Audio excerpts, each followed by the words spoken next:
Hey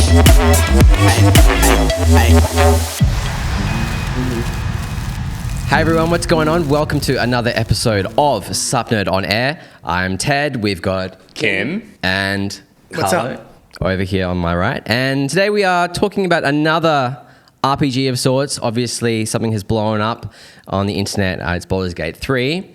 And I haven't played a lot of it. I played like an hour. I've played I got through the character creation screen, which is something because you can change like your dong and stuff like that. which penis do I feel? No, but I've done maybe 5 minutes of the game. But someone who has well and truly smashed the game already. Carlo, how many hours have you played? How many hours does the game say that you've played? I haven't slept, so I would honestly say that I probably put in at least 80, 90 hours into the game, which I haven't done in a very long time in such a short span of time.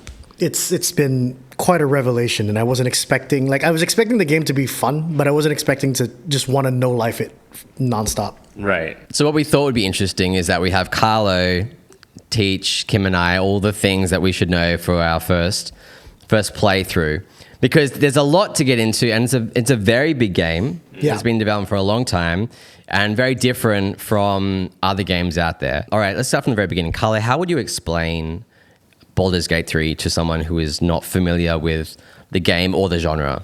Baldur's Gate 3 could be described as a high fantasy role-playing game that is narrative driven. It's based on Dungeons and Dragons 5th edition rules, but it's at its core a story about you and your party. And it's got branching endings and branching story plots for just about everything you can do in a game. There's a decision to make. So it's like a BioWare. It is. It's like a BioWare game from when they were good. So Mass Effect 1, 2. Yes. Yeah, all right, I get you. And also, no, not just Mass Effect 1 and 2, but I'm not sure if you guys played it, but Dragon Age Origins, the very first Dragon Age. Okay.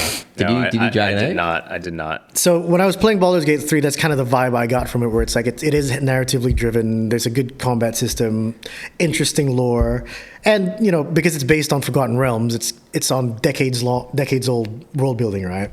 Which has been lots of fun because there's a lot of Easter eggs for fans of the books and stuff that have come out. So you were saying it's based on D&D rules from the 5th edition. Yeah.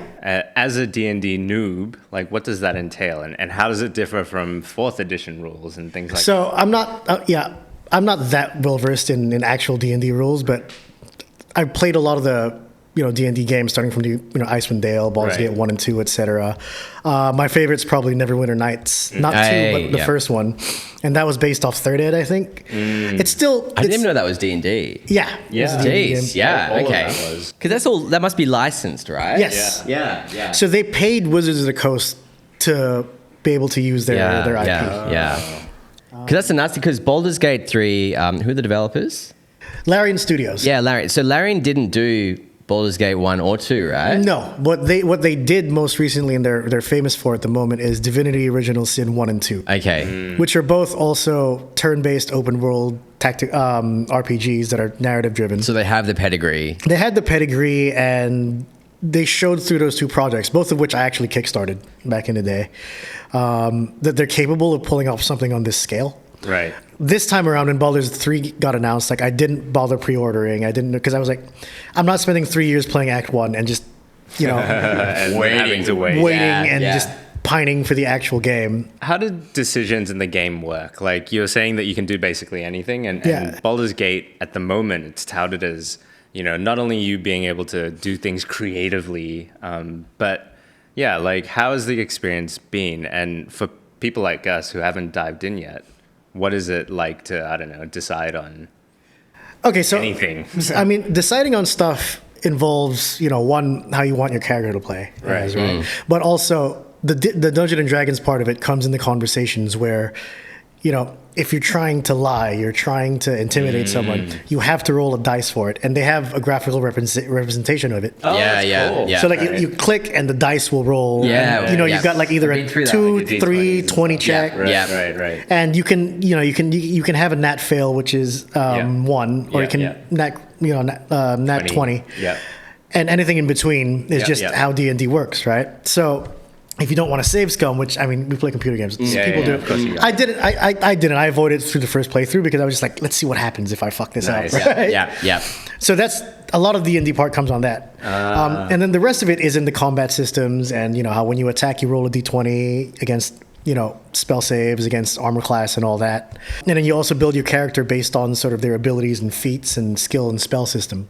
Cool. I didn't know, okay, that changes a lot. So do you see, physical dice? Or is that... Yeah, so do? there will be a screen in the middle of the screen that has a dice. That's super cool. You either roll 1 or 2 if you have advantage or not, Got or it. disadvantage, and then you can double click it to speed it up. But I like watching the dice work. I'm just like, is it gonna work? Is it gonna work? Is it gonna work? And it's nice because you see the dice, and then it does all the addition for if you've got Then if you got bonuses from your then traits, your spells, guidance, etc. So Baldur's Gate 2 didn't have anything like that, and I remember being really confused as a kid because it didn't come with any instructions.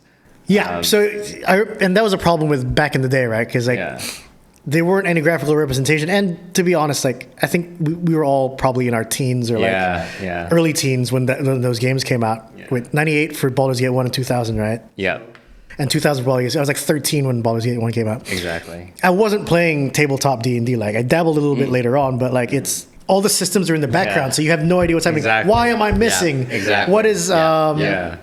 and I think back then it was like the THAC0 system, right? The THACO system or something like to determine whether you hit or not. And you're like, what is this? I don't get it. Whereas it's a little bit more straightforward now. Right.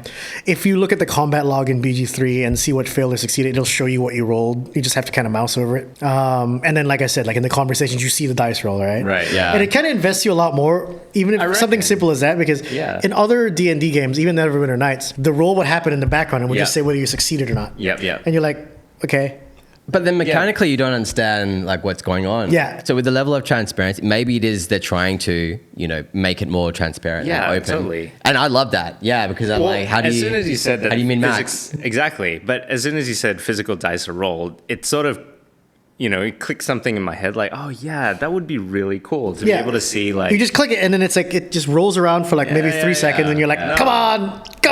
It was like a mobile game. Exactly. And there's an excitement to watching it unfold, right? The anticipation. All right, so here's one thing. So I've done the first hour and I've got through the tutorial, the ship that is made out of innards. Yeah.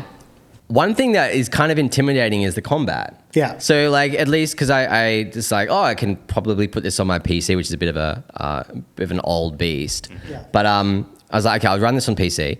And then when you go into combat, you've kind of got this huge grid, and it feels as though there's 16 or 20 different buttons of different actions that your party members can do. Yeah. And I'm I could just click and do basic attacks. Yeah. But then I know that there's a huge number of alternatives that I can go through. Yeah. How do I deal with that? It's intimidating, I won't lie. So I think that's a common case for people who don't play a lot of turn-based CRPGs, right? And it's a fair one, but my advice would just be take a little bit of time before you go into the combat to see what your abilities are, because every character has an archetype. Your companions will have an archetype. The 3 starter guys you will have will be Shadowheart, who's a cleric, which is your healer / divine dealer, damage dealer. You'll have Lizelle, who is a fighter. So then you basically just basic attack and you lacerate and stuff like that. You just send them to Because attack. I feel I could probably just basic attack my way through a lot, but then there's obviously that's Then not the you're way. missing out on it. But there's obviously going to be a ceiling, and you have to understand. It's also a lot of the special abilities you can only use once or twice before having a rest. Yeah, right? yeah. So basic attack is your bread and butter. So it's fair to do that, and then it's you just kind of identify who's going to be a big problem. Yeah. And then save your big abilities for that. I get you. Tip for spellcasters, if you've got a mage or a cleric, look for cantrips because those are unlimited spell slots. You can use them every turn. Other spells have 1, 2, 3 to 4, 5 slots depending on your spell level.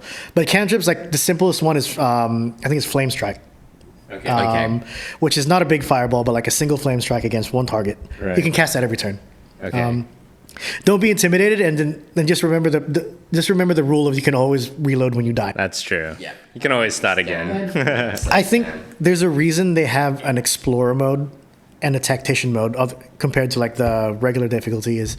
And I had this discussion with a lot of friends who say they're intimidated by how difficult some of the fights are. It's explorer mode makes it What is explore mode? Explorer mode is the easier It's like- combat. Oh, yeah, okay. So you have more HP and the enemy has less HP. I think Is that it's like 30. I just want to enjoy the story? Yeah, basically? yeah. Yeah. And the thing is, you will just enjoy the story if combat's not your thing. It's Yeah. just it's the narrative's great. Yeah, And yeah. but Interesting. I would strongly suggest going on like the normal baseline mode and just learn your way through it. Because then you'll understand like rogues have sneak attacks if somebody Yeah. else is fighting the guy or if they've got advantage on them. And then that's where the real joy of the combat comes out. Because then you're like, if I don't even want to talk to these guys, but if I sneak up, I put one guy here, I put one guy here, I put one guy here, then you can overwhelm the enemy without them having an attack. Yeah. So that first, like the first time you do a fight, I'm like, this is dog shit. I can't Yeah. do this. You do it again, you're like, oh, he didn't even get one off. Got it. Yeah.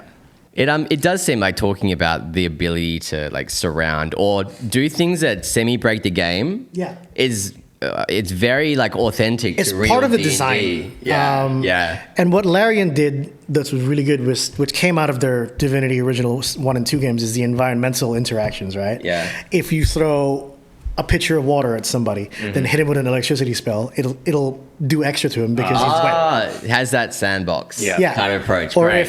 if you throw grease on the ground and then throw fire on it, like people get lit on fire. Great. That's like Breath of the Wild feels, where if you're just trying something, wondering whether or not they thought about it and it works, you're like, yeah.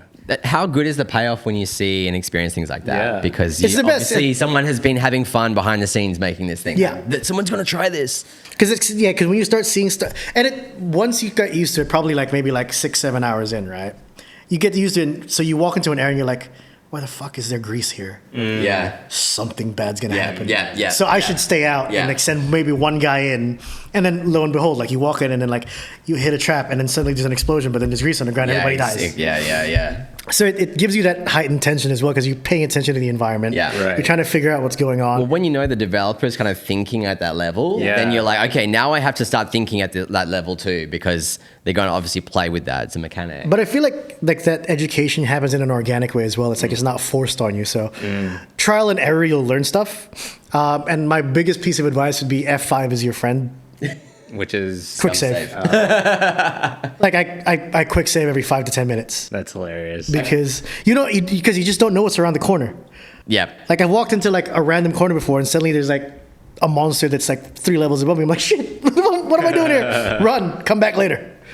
So I was reading about all the ports because obviously I love Xbox. Yeah. And it's been delayed for Xbox because they're having issues with the Xbox Series S and the split screen, which got me wondering, there's multiplayer? Like there's a deep multiplayer component to the point that they're doing split screen. What? Yeah. How do we multiplayer? Like what's the multiplayer expectation? So, I started playing a multiplayer campaign with my friends after I finished single player, and the way it works is, like you all want to start the game together because everybody will make a character. Yeah. And player characters, as of now, I hope they change this, is they cannot be dismissed to camp. So if you all make a character, like the whoever party has to stay yeah, together. whoever owns the game owns that save on their computer can never have an NPC companion again. So unless you have a good party comp, you're gonna miss out on the story between the AI because every AI companion has their own backstory, right? And 2, if you want to play that save alone, like you have to control just those PCs. But I think that's why my advice is you play one single player campaign and a separate one with your friends because Yeah.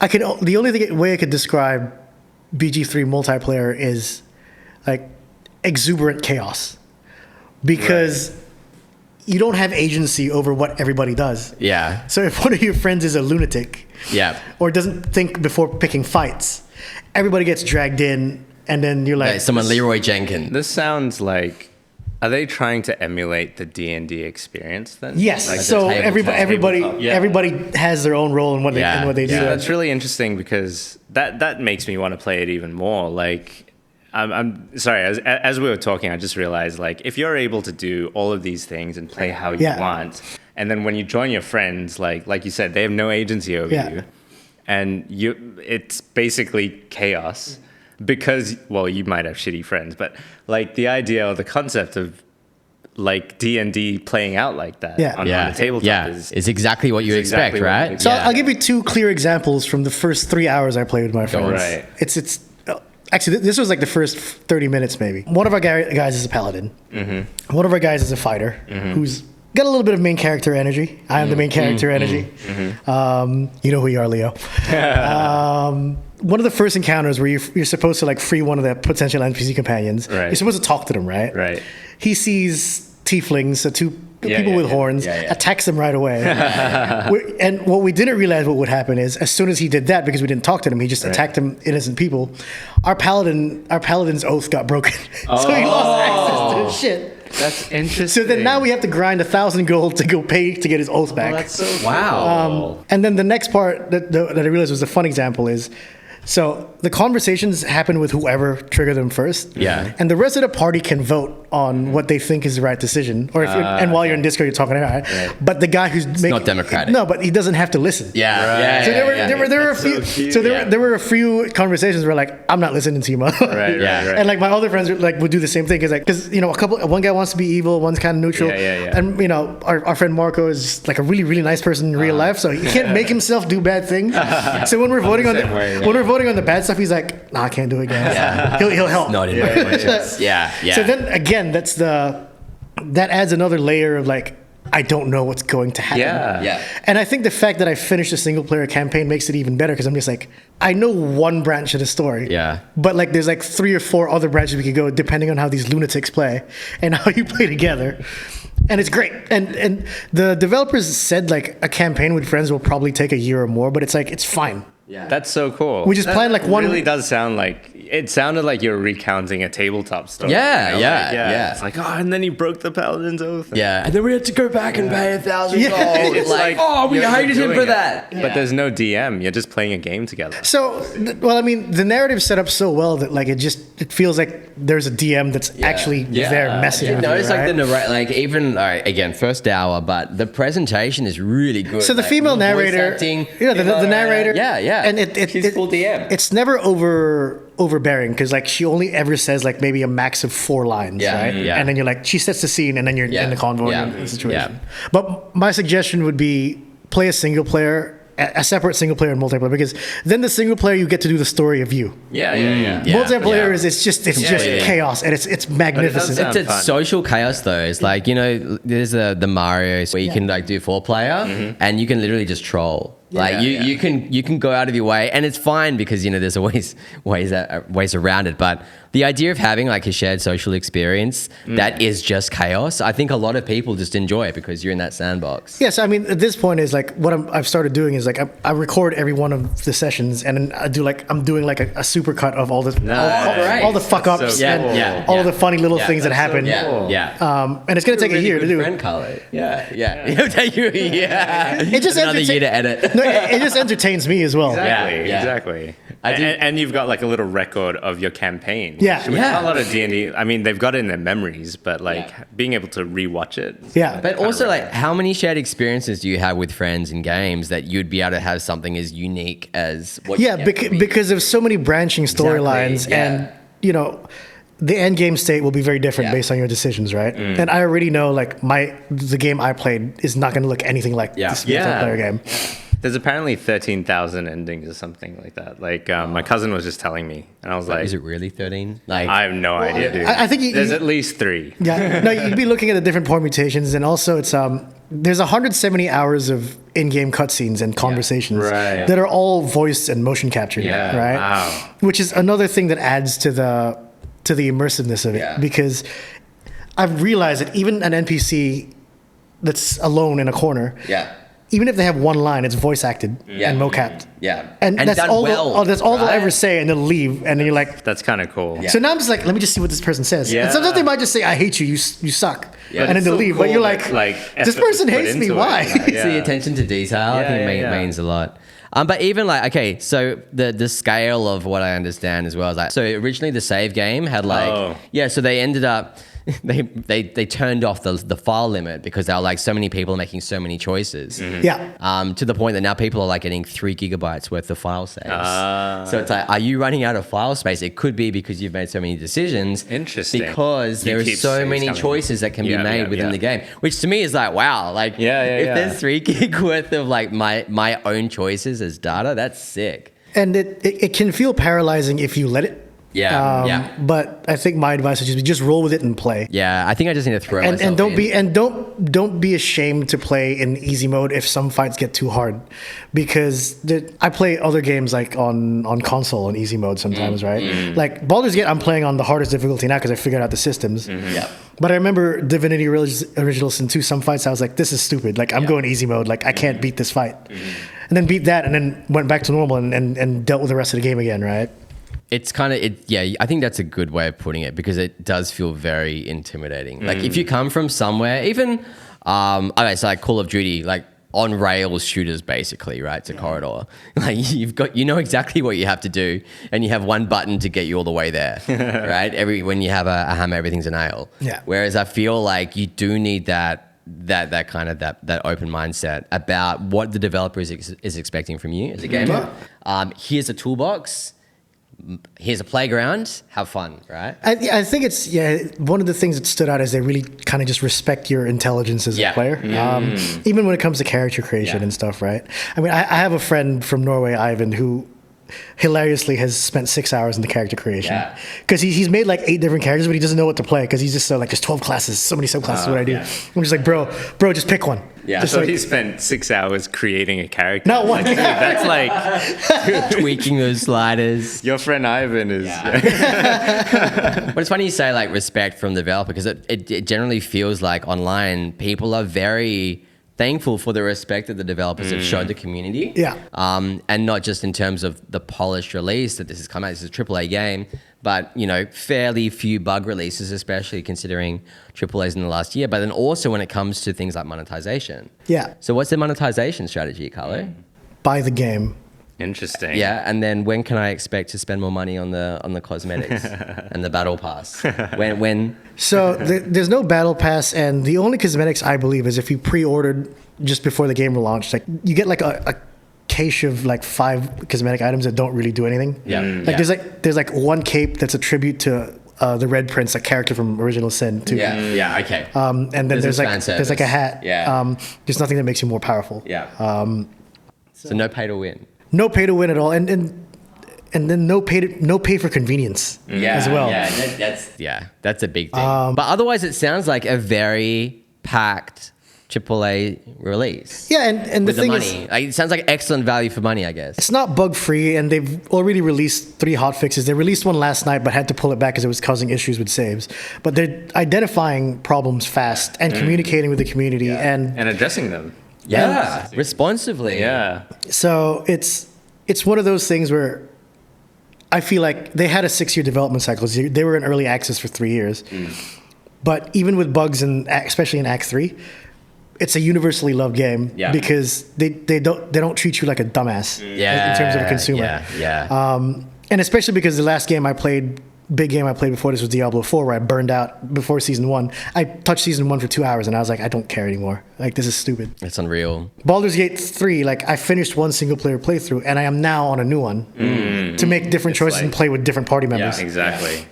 And that's great. That's a testament to just inspiring. how much work they put in. And, Yeah. and the other testament is how many developers are talking shit about the game now. And the two big quotes were like, one is, this isn't realistic in terms of setting expectations for future RPGs because not everybody can do this. So I'm just like, because they're experts at their field. And I'm like, Blizzard is supposed to be the experts of ARPGs. They had 6 years to make Diablo 4. Yeah. Ended up being an over monetized and badly balanced game.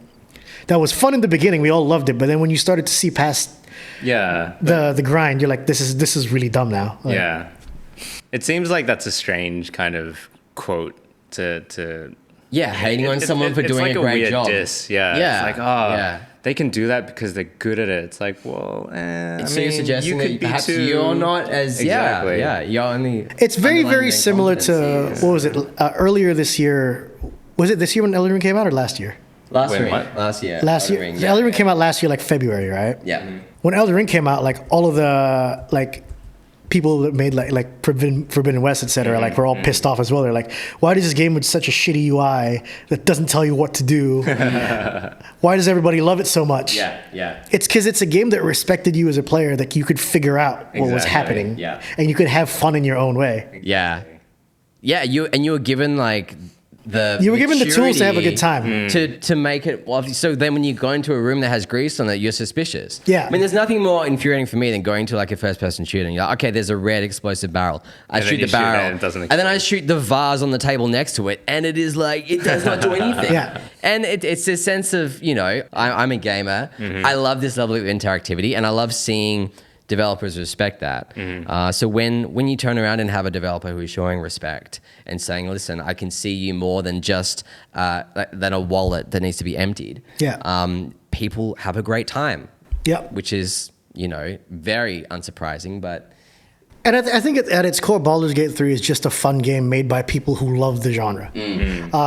You don't have to know anything about Dungeons and Dragons to have fun in the game because Yeah. they've created a tight narrative. But if you do, or if you start reading up on it, just on when you're free, when you're not playing the game, then you're like, oh shit, so this makes sense. This is why this person's like this. This is why this person's like this. Yeah. But you don't need that. Yeah, so what right. they've done is Baldur's Gate kind of feels like a way to introduce yourself to Dungeons and Dragons, Yeah. and especially the Forgotten Realms setting. Yeah, no, and, I can see how it's streamlining the whole experience of playing a tabletop game, basically, because it's and being able to play with friends and also get into the lore that in a way that doesn't require you to imagine things. If you don't have a really good imagination, or if your DM's kind of shitty.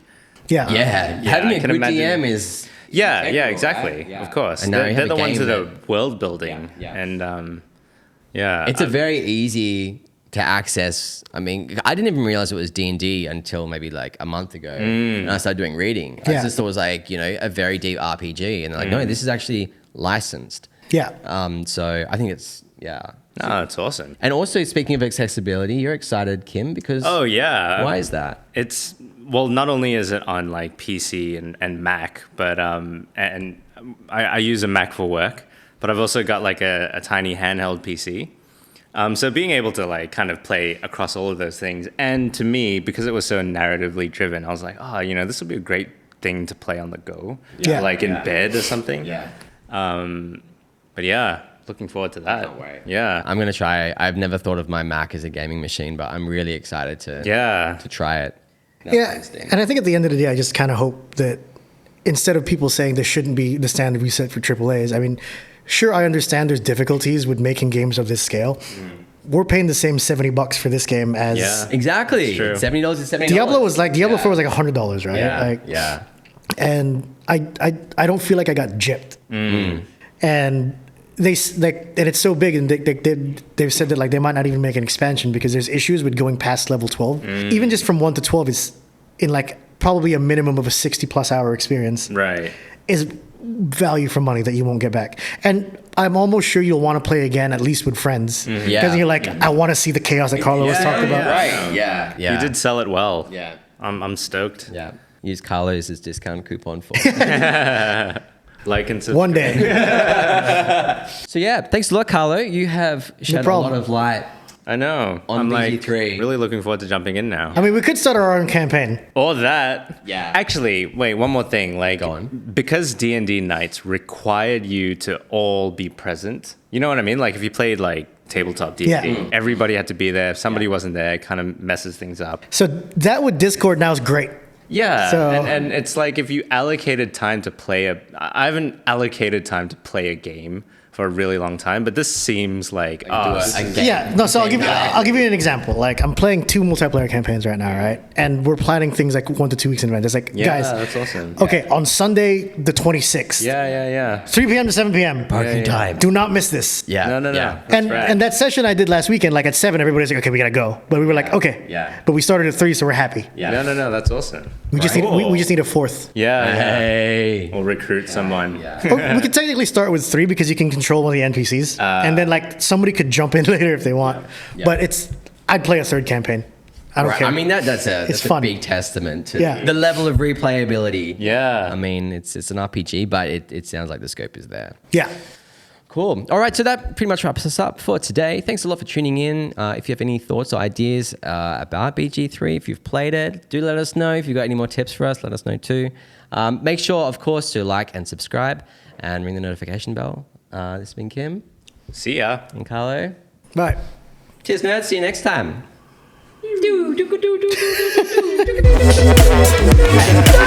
Hey.